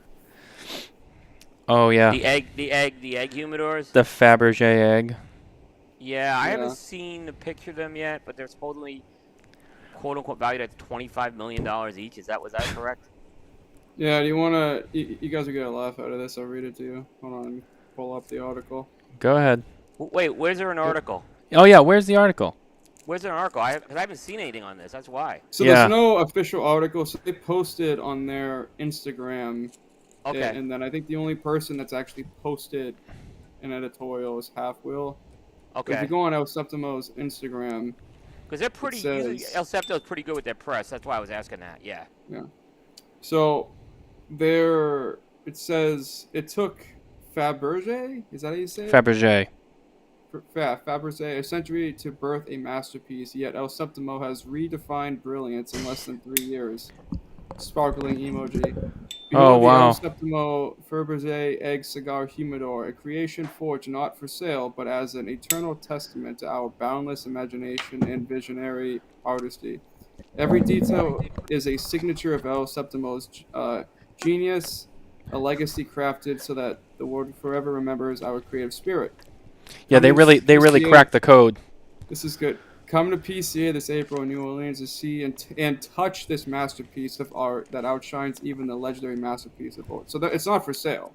No. It's just you Well- can go to the booth and see it. So what he typically does, yeah, he's done these like lighters, right? And I forget what the other thing he did was. But Oh, what he they did do the is ashtrays with the stone The and ashtrays. gems. Yeah. So yeah, he gets these jewelers to assemble these things, but the idea is they disassemble them after the show. Although they claim they've sold those ashtrays and lighters, but I that's doubt the whole it. deal. Is yeah. I don't know. I don't know any retailer who could cut a check for that at PCA. That's why. Yeah, who's buying $5 million lighters at PCA? Most the biggest retailers I don't think can write a check for a $5 million lighter. Yeah. So most likely they're gonna pull these apart afterwards. It just gets people it's to get people into, which I'm fine with that. There's nothing wrong in my book. With that. If you want to see that, that's great. If that's what it takes to get people in your booth. You know what? But Jay, Jay. Matt, how many people are? I mean, it's better than come to booth 14, 12 and see us. I'm going to be honest with you. It's better than. I'd rather them do something like this, gimmicky, right? I'm not saying Gimmick. Look, I just picked on a manufacturer for sending out one of those. I said, why are you putting out a come to your booth number when I know you have stuff coming out and you haven't announced it yet? Like, there's no people. That's like a waste of time to do that because you want to give people a reason to come. That's you want true, to give too. reason to come to the booth, okay? Come to the booth. What do you have? Say what Wow, you can't want, tell you but yet. It's like, At least Okay. El Septimo's saying something to come to the booth here. Yeah. okay, I'll give him that.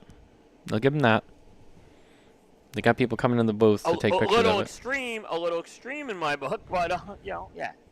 I also don't know if it's. I mean, last time they're gonna have to have a lot of security this time. I mean, if they're having these egg humidors. Mm-hmm. They had security last time. The what was I gonna say? Hold on one second.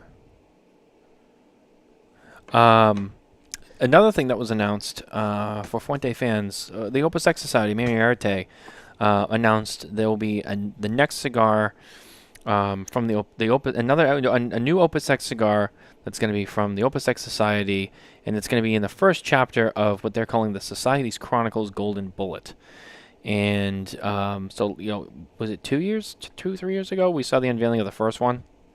It just came out last year, at the end of last year. Which just came out. So this will be the second one. Good cigar. It was a good cigar. I had it. Oh, okay, yeah. Very good cigar, yeah.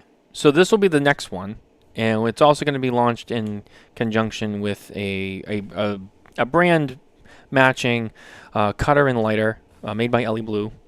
And that'll be on display. That's going to be limited to the cigars. Are going to be limited to 1,500 boxes. They're 6 3/4 by 50. Blend details have not been disclosed, which usually on that stuff with Opus it's not. Yeah, they're not gonna. It's Opus.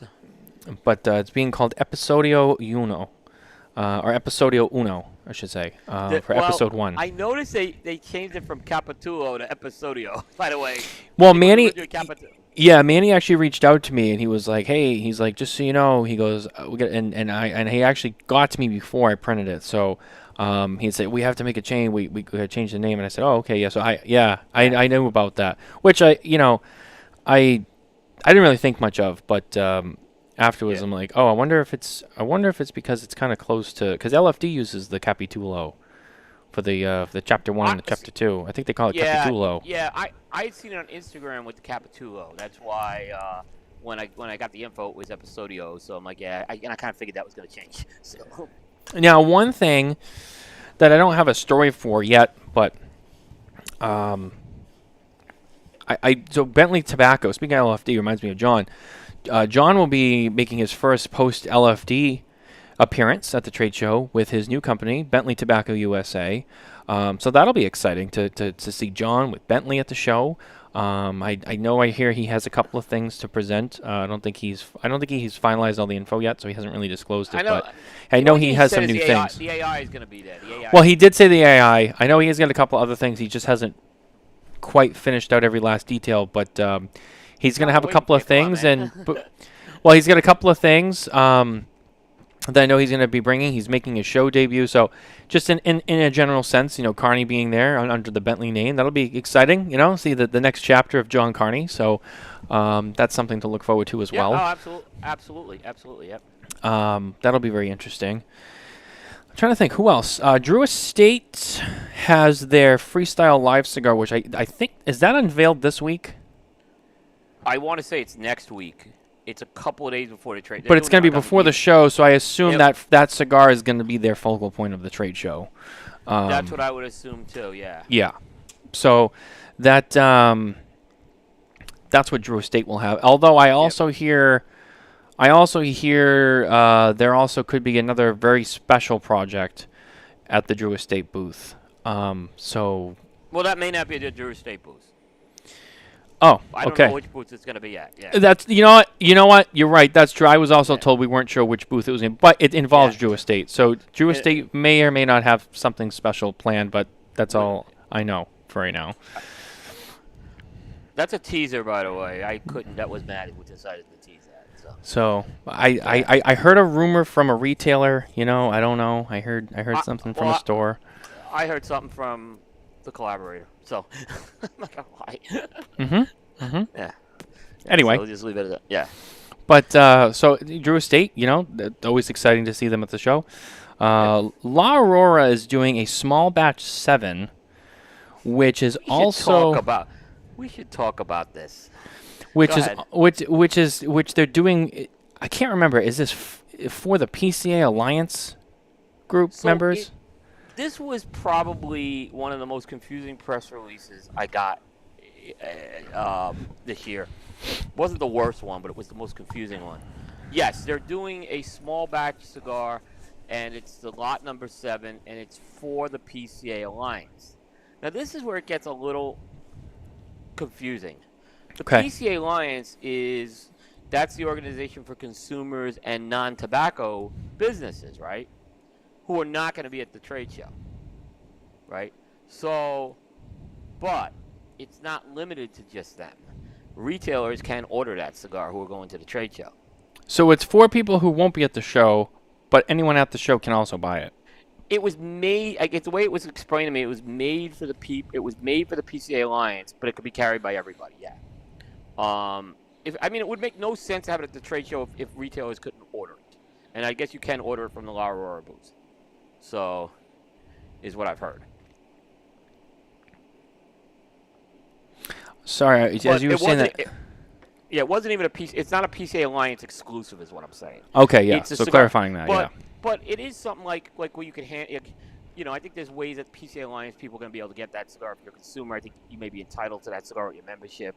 I don't want to. I may be speaking at you, but it is not a PCA Alliance exclusive, meaning it will go to. And it's only 180 boxes. So I don't see a lot of those non-tobacco businesses getting their hands on this. Is what I'm saying. But what it does, it gets the PCA Alliance name out there. So I kind of get that. Jay, if you know more information on that, please let us know. If not, I will follow up with Willie Morante on Monday, and I will find out the details. Well, no, I think that's the answer. I don't think there's confusion on it. Oh, Was there sorry. a question? Yeah. No, I thought there's a you question. said you weren't sure if like the members were also like directly that part, entitled to it. Yeah. Oh, that's something we should follow up on. Yeah, that's what I was talking about. Yeah. Also, I happen to see a comment from Mitchell.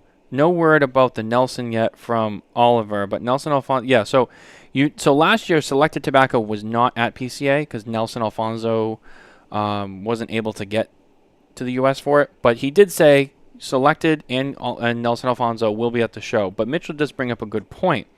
We still don't know about the Nelson project that we saw. So a few years ago when they unveiled Alfonso, which is now 2 iterations in, they won Cigar of the Year from us. That's out. But there was also a project called the Nelson that was shown, but it's not. It was a prototype. They weren't taking orders for it. They were kind of just talking about it. Now that was also 23. But I have seen the Nelson talked. I've heard about the Nelson going back before COVID. It's a project that they've had planned for a long time. I don't know when it's coming out. I mean, it's a good question by Mitch, but it's been. I mean, I've heard of this line for a long time. Is what I said. Yeah, so that's another one which I'm excited to see. Is there any update with that? Is anything new coming out, or they have any progress on that? Because I'm curious because most of their stuff's been really exciting. So little quieter year from United and Selected this year for sure. Yeah. Normally we've heard. Normally they have, and they're normally one of the more active. And you can't be active every year, so I'm not blaming them. But it's a little quieter this year from them. And Pat, because you'll know the answer on this one. 724 is not exhibiting at the show, right? No, Kurt's gonna be under the Twins' capacity this year. Okay. Yeah, I haven't seen Kurt in a few years. At the show. I think the last time I saw Kurt was when I met Pat at the booth. I think so. I think that is the last time he was there. Yeah. 2023 was the last time he exhibited. Yeah. Yep. So, I hope to see him back there again. That was the year Jose was coming around looking for cigars, right? That was the year. Oh, you have any cigars? Yeah. There's Jose. Looking. Jose. He's a smart guy. Oh, also, here's another big one. We had Nicholas Perdomo on the show this week. Perdomo is going to be. They're going to be finally unveiling in full their Perdomo Legacy project, which Nicholas talked a lot about on the show on Wednesday night. But that will be at the show as well. So Perdomo bringing something big this year to the show, which will be exciting, and there's probably going to be a lot of busy action in that booth. It's going to be one of the most active releases for sure. Yes. Yeah. I mean, that's the thing about Perdomo. It's like when they do release something new, it's a big deal. They don't always release something new. It's not all the time. They don't release a lot of stuff. So, and when they do it right. They do it big. It's got a lot of. So that's going to be a busy booth. What a job they've done promoting this cigar, by the way. Hats off to Perdomo. Oh yeah. What they've done is they're not teasing it. They're giving you information on it. But what they are saying is, we're not going to show it to you. I get you want to say it's a tease, but I think they're talking enough about what this cigar is. We didn't know what it is. but they'll show the packaging off the day the show opens, and I love that they do that. They did that with the 30th as well. Yeah, Perdomo. Whoa, I'm sorry, I clicked the wrong thing. Whoa, whoa, whoa, whoa, whoa, whoa, whoa, whoa, whoa, whoa. What happened here? I'm sorry. I clicked on the wrong tab. Hold on, sorry. Perdomo, who's also sponsored this show. 30th anniversary Sun-Grown Epicure, our cigar of the year. Now we're going to hear about the legacy, quality, tradition, and excellence, the Perdomo way. Yeah, going to be a big. What a job they've done, yeah. Yeah, they're gonna have a good show this year too. I mean, that's a given. I know that one. Yeah. I mean, I really believe that, and this is really Nicholas's. This has really been Nicholas's baby too. So he's done a very good job, is what I'm going to say. I'm very excited to smoke these cigars. Yeah, me too. Sure. Yeah. Me too. Yeah, we got Nicholas on the virtual on Thursday, and we're going to do a bigger show with him probably after the unveiling. So probably in late May or something like that. We'll do something. We'll schedule something with him as well. And yeah, I'm excited about that. So yeah. That covers Perdomo. Trying to think who else has something big planned for the show that we know about. My father. The Honduran Blue? The Honduran Blue, yeah. That's a trade show release? I couldn't remember. That's a trade show release, absolutely. That's a trade show release. So yeah, my father, their first release from the Honduran factory. That is a big one. That's going to be an exciting one. Oh, which then reminds me. So speaking of them, then we go over to Tatuaje. So now we talk about Tatuaje. So some of the stuff has been talked about. I did catch Pete on Virtual Trade Show the other night, and he did talk about some stuff. He did publicly acknowledge that the pork tenderloin will be coming back, 5,000 but bundles. not at the show. But not at the show. He said it would be. That's not going to be exhibited at the show. He said it's going to be available around showtime, is what he said. Okay. Yeah, so he clarified that, yeah. But in the general, that is coming back for people, just so people know. At the show, he is going to have the new Fausto sizes, the FT 110, which is actually is it a 4x60 or 4.5? What is it, 4? It's the same size. It's That's the a same 4 length, but 4 but 3/8 it's or something 60. like that. Yeah, but it's a 60. Yeah, but it's a 60 ring gauge, which is interesting. Right. And then he's got the bigger one, which is I think a 7 3/8 by 60. That's a big cigar. Yeah. So two new sizes in the Fausto. I know he has some more sizes coming out with Corojo in the. I think sevens. Did he actually? Didn't he? Yes, but didn't he say he was doing a T110 Corojo? Yes, he did. T110 Corojo. He's doing a 7. The 7th is expanding. It's going to have a full-time Corojo and it's full-time Tuxla now going forward. Yes, that he said. He's got that.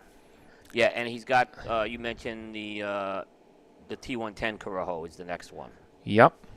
And he's got a new Surrogates, which I forget what the name was, and the Cote d'Or is coming back with a different iteration. I think the Surrogates, was that the one that he was calling Sex Tooth? Yeah, something like that. Yeah, because he has a friend who's a poet. Yeah, something like that. Something like that. And that's his yeah. name. That's his pseudonym or something like that. Yeah. I'm remembering it. Sorry, Pete, but I got enough of the details right. and the PCA exclusive is coming back this year. Yes. It will be another Sumatra, yeah. And I think he said something was being released in the Cojete size too. I think Corojo is coming out in Cojetes. Corojo and Cojete, yeah, you're right on that. The Corojo is coming out in the Cojete. Good catch with that. Yep. So a lot of releases from Tatuaje, and then is there a monster? Yes, the monster is going to be the Mummy's coming back. The Mummy's coming back, right? But he shortened the Mummy a bit. Okay. He's not going to have the Mummy again. I don't think the Mummy's going to be on display there. He said, I don't know if but he said the Mummy was slightly shortened, so it's going to be a little different. Okay. That's the first time he's ever changed one of the big ones like that much. So yeah. So Tatuaje, a lot of releases, a lot of cool stuff, a lot of fun stuff.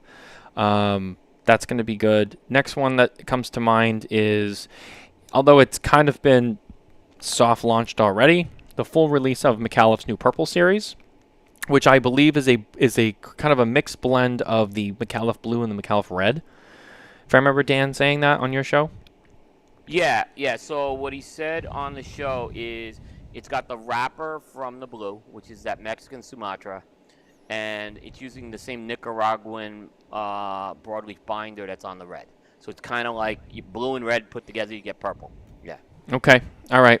So Macallan's got the purple coming out, which I know was handed out at the Great Smoke, Yep. but that's getting its full release at the trade show. Let's see. It's all coming together now. There's definitely some stuff to see.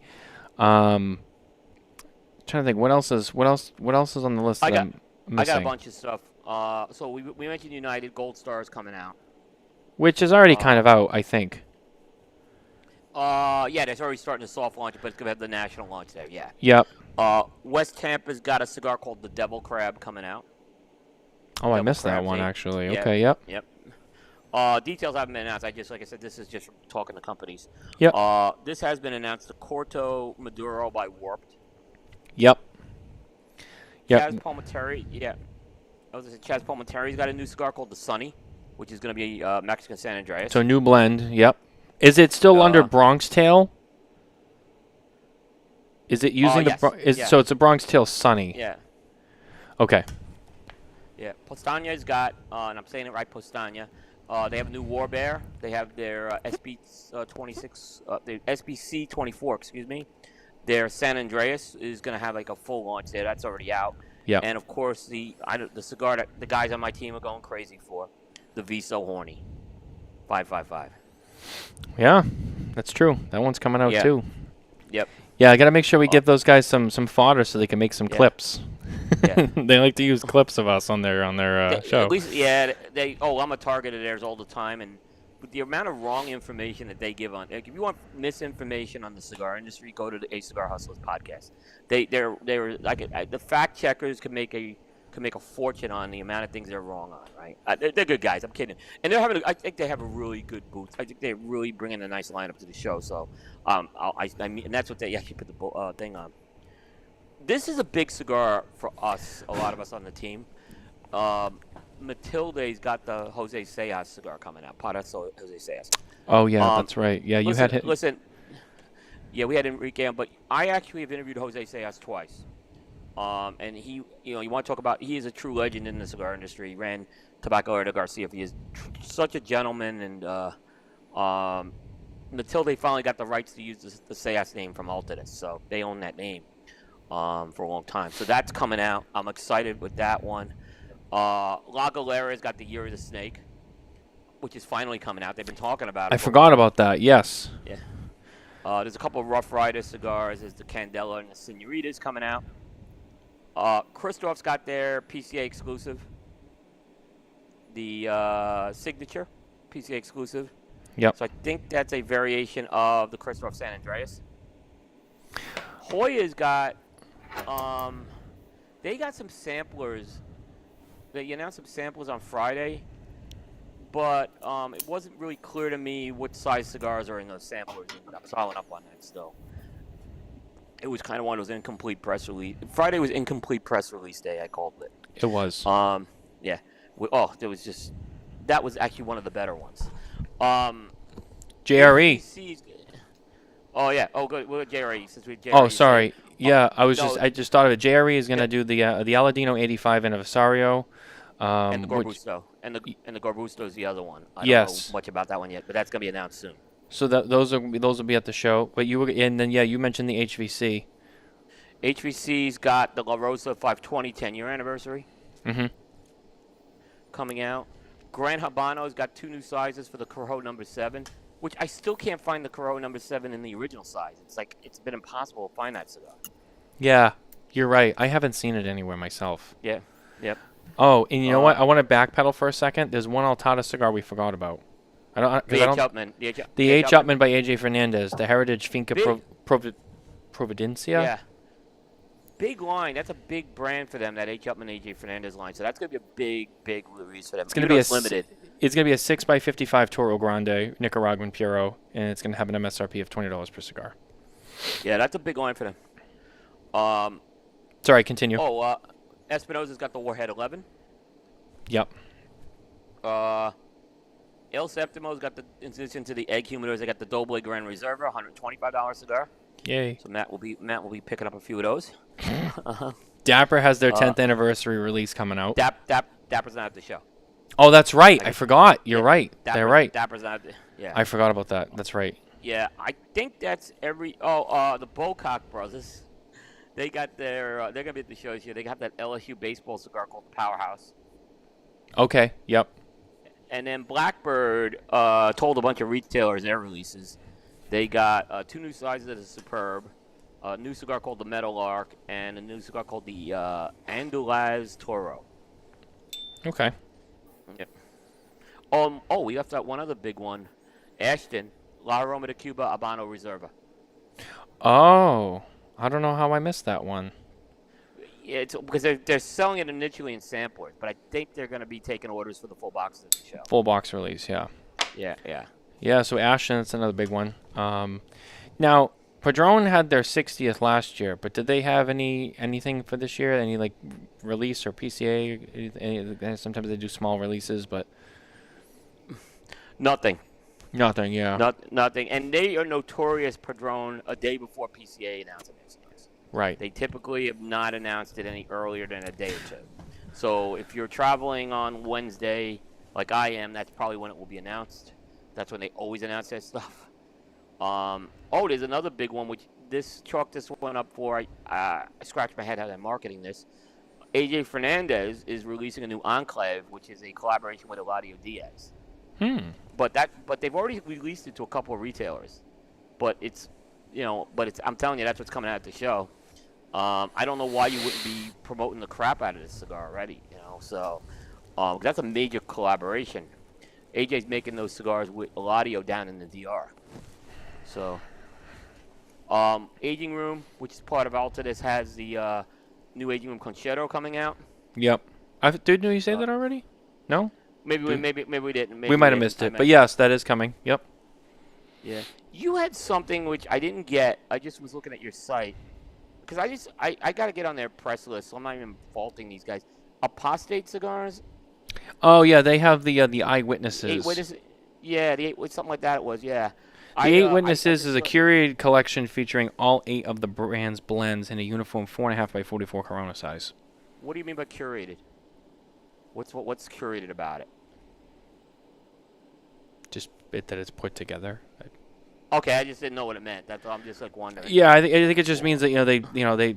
I guess are they new sizes? That's what I was kind of getting at. I was just kind of wondering. Yeah, I think it's a new size. So when I wrote my article, I kind of, it's not really the same exact thing, I don't think, but it's the way I read it was it reminded me of McAuliffe's collector's edition that they did when they did the small, actually very close size, the 4.5, 44. I think McAuliffe's were like 40s. But do you remember that they did the collection size, the collection edition? Okay. It had the small of like all the main blends, but in like the small sizes. Right. I think the idea is that it's kind of like that. Okay. And I think and for the same reason, it was like you can kind of get a sample of all the blends without buying the full blown piece. And I think, and the only thing is, I don't think that they're going to be. I don't think it's a sampler set. I don't think it's a sampler set, actually. I think they're just individual. Okay. But I know, but I think that that's the idea-ish, is that it's kind of like that. They wanted to make a small size. You can kind of sample each of like the blends and before you buy the big size. I think that's kind of like what they were going for. And when I saw that, I said it's not really a carbon copy, but it reminds me of McAuliffe's collector's edition. Yeah. So that's what I pretty much had. That's what I had on my list too. So there's a lot was announced. There's a lot of blank spaces still with company. I'll tell you that. Yeah, no, I agree. We still have some time. Luciano's got some announcements. Oh, and I know there's a bunch of James. Again, I know we're running out of time. Oveja Negra's got a bunch of stuff coming out too. So they do. Some new Emilios. There's the Black Orc Studio Boombox and stuff like that. So they got stuff as well coming. There's a lot of stuff coming. Yeah, Luciano, I know that he has something coming up, but I don't think he's disclosed what it is. He's told some retailers, but I think I'm going to wait because I don't really have all the details on that one yet. Right. I think it's to be fleshed out more before we leak it. But so all in all, I mean, there's so far there's a good amount of releases. It's not I don't think it's as busy as it was 3 years ago, but it's Well, there's some big companies that haven't announced stuff yet. Newman hasn't. Drew Estate really hasn't yet. Right. Fuente, of course, They don't announce hasn't been. anything. They usually Yeah, just, it's kind of in the booth. Padron hasn't. La Polina hasn't. Oliva hasn't. Not that we'll see a lot of Oliva. Miami Cigars kind of said something about this Outcast cigar, but not really a lot. They've teased it, but they Placencia, haven't we really know that's- disclosed. Yeah, Placencia hasn't really made their announcements. Espinosa hasn't made their announcements except for the Warhead. That's it. They have. And they know they got stuff. So. So yeah, it's gonna be a decent show, release-wise so far. I mean, I think there's, like you said, there's more to come. We'll learn that over the next week and a half. But Yeah. and then there's always a handful that you don't know until you're actually on the floor. So taking that into consideration, good traffic this year. Good traffic this year. I hope. Yeah, I hope. I hope for somewhere not overcrowded, and I hope they do well. Les Mann is here with us, and he adds, SD Dupont will also have the limited edition collectors with Fender, Guitar, and Warner Brothers. That's really cool. I think they did at one point. They did a Fender. They did the Fender years ago. They did one. Well, Les will know. Well, that's going to confirm that. Yeah, he's an But encyclopedia. I think it was just one. I don't think it was a collection. You know what's funny? I thought I saw Dupont post something with the Superman logo, and now that he says Warner Brothers, I'm like, is there like a Superman release or something coming out? It's probably part of the DC Comics thing. Yeah. Yeah, that's right. In full disclosure, some retailer has some picture of it. I'll be honest. Yeah, I saw it. I just, when you just Google, you find stuff. So Jay speculates Padron will have a Family Reserve 99. He probably was told by the Perdomo rep or something. Les Man, Coop, your memory is spot on. Yeah. There's a story behind that. I'll tell Les at the show with that. So that's why I do remember this. Yeah. It was actually in my possession at one point, so that's why I remember it. Oh. But it was like that. It was the same as the Fender Jazz finish. That's why I happened to be gifted it. Yeah. There's a story behind that where it ended up. So yeah. Is that the line 2 you had?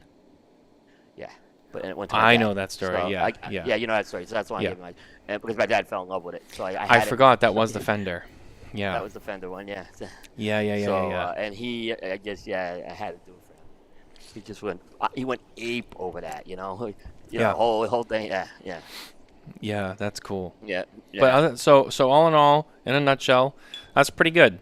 Like I said, more to come. That's the releases. We're gonna probably wrap up the show soon, but closing thoughts on anything else related to the show that we haven't discussed yet for the pre-show before we sign off. Was there anything we missed that's noteworthy? Yeah, let's do a prediction. Do you have one? For what? I think the Placencia is going to be a Honduran Puro for the Alma. Oh, interesting. That would be interesting if it was. That's a very feasible. That's a very good guess. I think that's very possible. Well, they have a natural, they have a sun-grown, they have a Maduro, so it's either going to be a Connecticut, they're going to do Nicaraguan, or they're going to do something I think it's called Alma's. See, I think it's called Alma's Soul, by the way, is the name of it. Interesting. SOL. Yeah, so it'll be interesting to see. Okay, that's a good. Do you have any other predictions? Yeah, there's not a whole lot of, based on what we know, stuff that's being teased and not fully disclosed. So it's tough to guess anything else. Coop, do you have any predictions that outside of everything we talked about? I really think right now the leader in the leader in the clubhouse is Perdomo. And it's going to be tough to knock them out at this point. Someone's going to have to come up with something really big and create enough of a buzz to knock Perdomo Legacy as not the release that everyone's going to be looking forward to, ordering, going really excited about. I would put them first. I had the Romeo Julieta 150 in there, but I think Perdomo Legacy, I think that's a little more expensive cigar at Romeo, so I think this Perdomo Legacy is going to be big. And that's the one I think that that will be interesting. As far as I'm trying to think of another prediction. Like I said, I'm gonna level onto that. I'll make me because he said it. I'm not sure about the Honduran part, and I'm not it could, but I think it could be a Connecticut in the Placencia. I think it's the one thing they're missing. So that's why I think they could go Connecticut with that one. That's also a good point too. Yeah. It could still be Honduran under the covers because they have plenty of Honduran tobacco. But I think both of those. I think you guys are right. I think it would be one of those two because both of those make a lot of sense for their lineup. They could go to Sun-Grown Habano, I guess. That wouldn't. It won't be a letdown if they don't do something very different with the Alma, in my opinion. Yeah. Which is Although a if they good. want to try to usurp some of my father's traction of their Honduran factory. It's like Great point. Yeah, see, Pat, good point. Good point as well. That's all. Yeah, and it's funny because when you first said, so I thought, I'm like, oh, my father's also making a big splash with Honduras. So Placencia, yeah, I could see them doing that. Which is funny because I think Pete said, was it Pete who said that when they did the opening of the My Father factory, I think that's the Placencia came by for that. Yeah, he was talking about that. Yes, on Thursday night he talked. Yeah. So I mean, yeah, they might be onto something. Maybe. I mean, we don't know, but we might be onto something. So Mitchell will tell us. He'll be at the booth. Coop will be at the booth. Yeah. Yeah. So like I said, I think those are kind of like my big predictions right now. I mean, I predict that you'll see the Black Pinks there again, but maybe we'll have a little more information on the Black Pinks, like in terms, but not much. I don't think you're going to see them ship like right after the show, but I think we'll see a little more information on the Black Pinks this year. I don't think it will get swept under. What if the Dupont collaboration's a Black Pink Dupont? I don't think it is. No. I think they'll do it more like, and I don't know the details, but my guess would be it would probably be around Carlos Fuentes Sr., something around that. To pay like kind of what they did with Jose Orlando Padron. I think they'll do something similar with that. It could be, and I'm not ruling it out, Pat. They'll do something with Blackpink with some accessory company out there. They made up, but they'll do something. Wait, Coop, you saying you think that the Dupont thing is going to be for Don Carlos? I think it'll be more on. That's what I had. If I had to guess, that would be. I don't think it is because they've advertised that it's going to be specifically tied in with Opus X. Okay, so it's okay. So you're right. You're right. Because they advertise. I think this is going to be an Opus X collection. Yeah. So you're right on that. My mistake. Yeah. But I think that the Fuente on their own they might have something probably close to that too. I could see them maybe doing something with that maybe on their own. Blackpink, I think you're right. I think it'll be there whether or not anything changes with it. I think it's still gonna be on display. And then people call me about it. And then I'm gonna throw out one of two possibilities at the Fuente booth, because we don't really know. It's all prediction. There's either going to be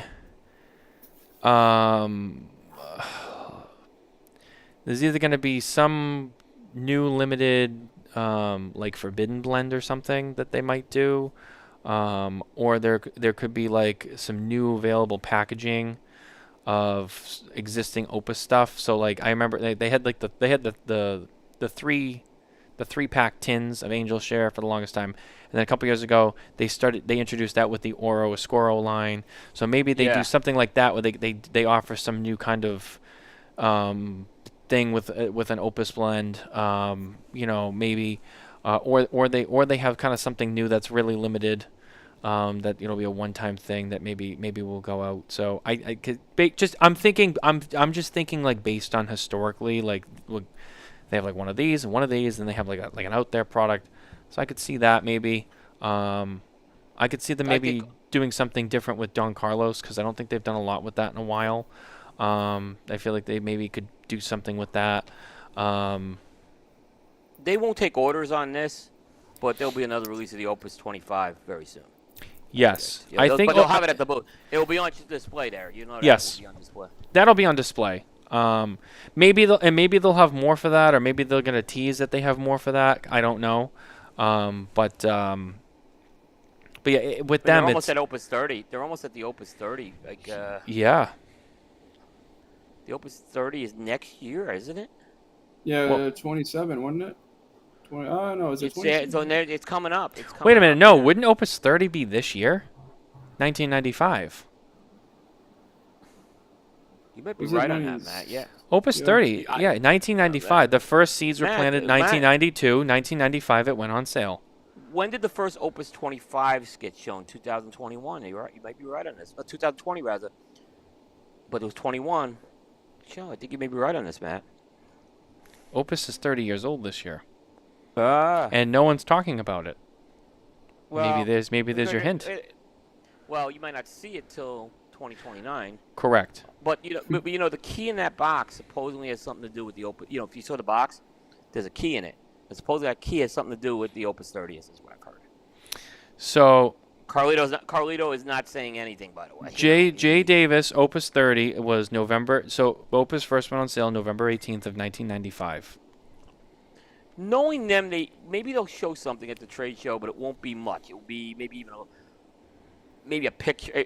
I don't think you'll see packaging. I'd be surprised if we saw No. knowing them. But I would not be surprised if they mention Opus X 30th anniversary. Like, Whether you'll it's see there or not, an you'll image, hear it. You'll see an Easter egg in the booth. That's my prediction. There'll be an Easter egg about the Opus 30th, and you're gonna have to look in the Fuente booth. No one's gonna know what. I'll ask Jose. He's like, he's not even gonna know about it. So because they won't tell anybody, but they'll throw something in the booth, an Easter egg, and that will be the seed for when they actually show it. I That's agree. Typical Fuente.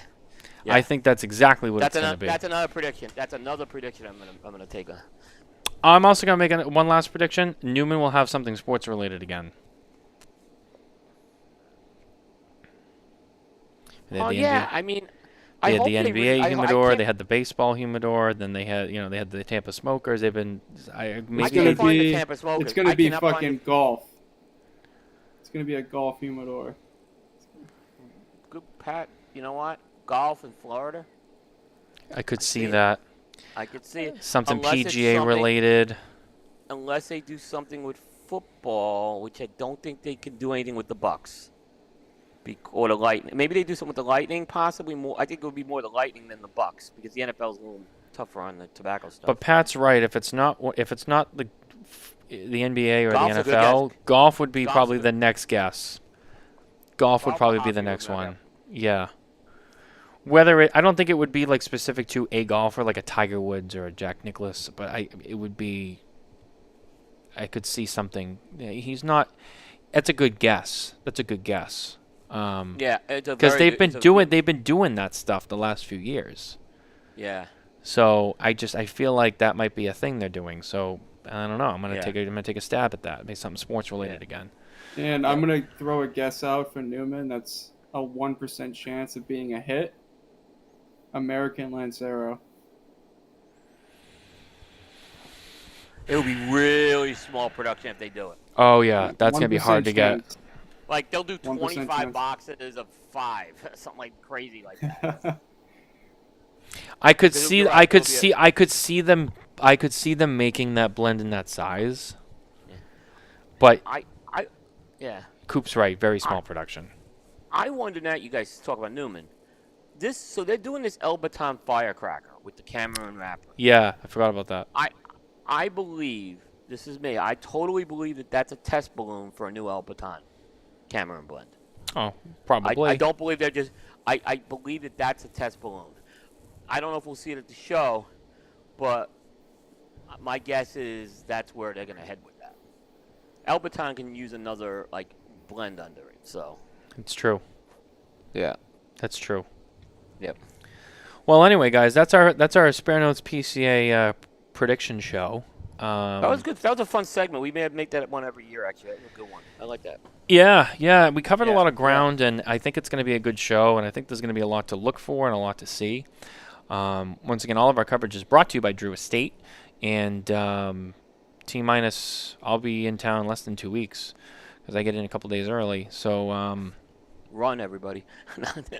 yeah, run. Matt's gonna be looking for you. That's right. Yeah. But no, it's upon us, and it's gonna be good. So after that, we'll get together and we'll do our post game show, and then we'll break it down. And hopefully we have a lot more exciting stuff to share with you on that one. So stay tuned for that. And in the meantime, hey, just head to smokytobacco.com for more updates, coverage of the trade show, news and reviews, and as well as cigarcoop.com. You got the big board. You can follow along. Cigar-coop.com. Gotcha. I didn't forget. Almost. But that's going to be our show. That's our Spare Notes show this week. So thank you for listening. Thank you for following.